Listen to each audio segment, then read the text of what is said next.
Every generation creates its own legends. Heroes, villains, stories that never leave our memories. A great villain doesn't just fight the hero. They steal the entire story. A truly great villain doesn't just fight the main character. They steal every scene. They challenge every belief. And sometimes, they become more unforgettable than the hero. But there is one question every anime fan argues about. Were they monsters because they chose evil, or because the world created them? The world doesn't remember heroes. It remembers monsters. Not every villain deserves the same judgment. Some were shaped by unbearable tragedy. Others embraced evil without a single regret. Our first name changed the meaning of what an anime villain could be. Not through madness, but through pain. Before the world feared pain, there was only a forgotten country where war never truly ended. Long before he became the leader of the Akatsuki, Nagato was simply another child trying to survive a world that had already forgotten him. War didn't ask Nagato whether he wanted to be part of it. It simply walked through his front door. Just when Nagato believed he had lost everything, someone reached out not with power, but with kindness. His name was Yahiko. Then a wandering shinobi changed everything.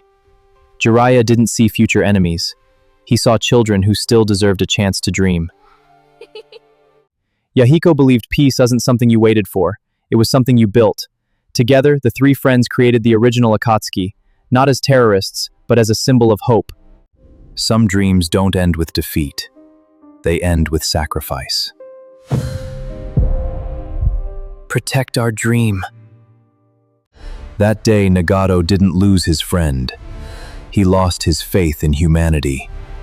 And from those ashes, Pain was born. Pain never believed people could understand peace until they experienced the same suffering. The world shall know pain. He didn't destroy Konoha because he enjoyed suffering. He believed only shared pain could force humanity to finally understand peace. Pain believed every act of revenge creates another. Every war creates another war. To him, peace could never exist until humanity experienced the same suffering. Pain's methods were unforgivable, but his questions still challenge the shinobi world today. Not every villain is born evil. Some are created by tragedy. Unlike ordinary villains, Meruem wasn't created. He was born believing he already stood above every living creature. At first, Meruem believed strength alone decided who deserved to live. To him, mercy was simply another form of weakness.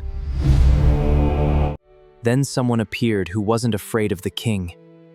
Not because she was powerful, but because she never saw him as a monster.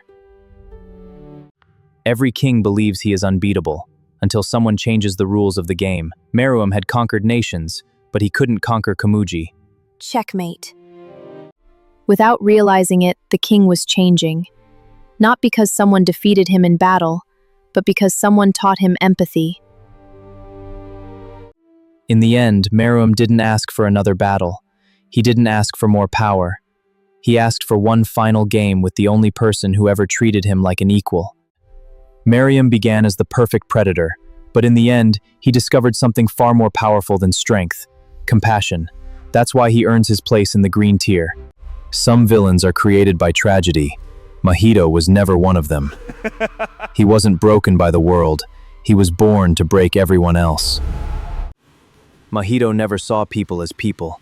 To him, they were nothing more than experiments. Mahito didn't kill Junpei to survive. He did it simply to watch Yuji suffer. Mahito didn't seek victory. He wanted witnesses. Every act of cruelty was carefully chosen to destroy Yuji from the inside. Mahito didn't just defeat people. He enjoyed breaking them. For him, despair was entertainment. The monster who enjoyed fear finally experienced it himself. For the first time, Mahito understood what it meant to be hunted. Mahito wasn't a victim. He chose cruelty. He enjoyed suffering. That's why he earns his place in the Crimson Tier. Some villains are shaped by tragedy, others choose evil every single day. Mahito never searched for redemption, he searched for suffering. That is why his place will forever remain inside the Crimson Tier. Unlike Mahito, Doma never needed rage. He never needed hatred. His greatest weapon was kindness that wasn't real. Doma never hated humans. He never loved them either. To him, every life was equally meaningless. Against Doma, strength alone was never enough. He faced every battle with the same empty smile, as if every human life meant absolutely nothing. Doma believed he had won. But Shinobu's greatest attack was never her sword. It was the sacrifice she planned from the very beginning. The strongest demons believed they were untouchable. But Doma never realized the battle had already been lost the moment he underestimated Shinobu. The strongest demons believed they were untouchable. But Doma never realized the battle had already been lost the moment he underestimated Shinobu. Doma never searched for redemption. He felt no guilt, no regret, no empathy. And every gentle smile was absolute emptiness. That is why he stands forever inside the Crimson Tier. Some villains want revenge. Some seek power. Sukuna needs neither. He destroys simply because he can. One technique, one decision, an entire district erased. For Sukuna, mass destruction in a last resort. It's effortless. When the strongest adaptation met absolute power, the outcome never changed. Even Mahoraga couldn't stand before the King of Curses. Some villains can be redeemed, some can change.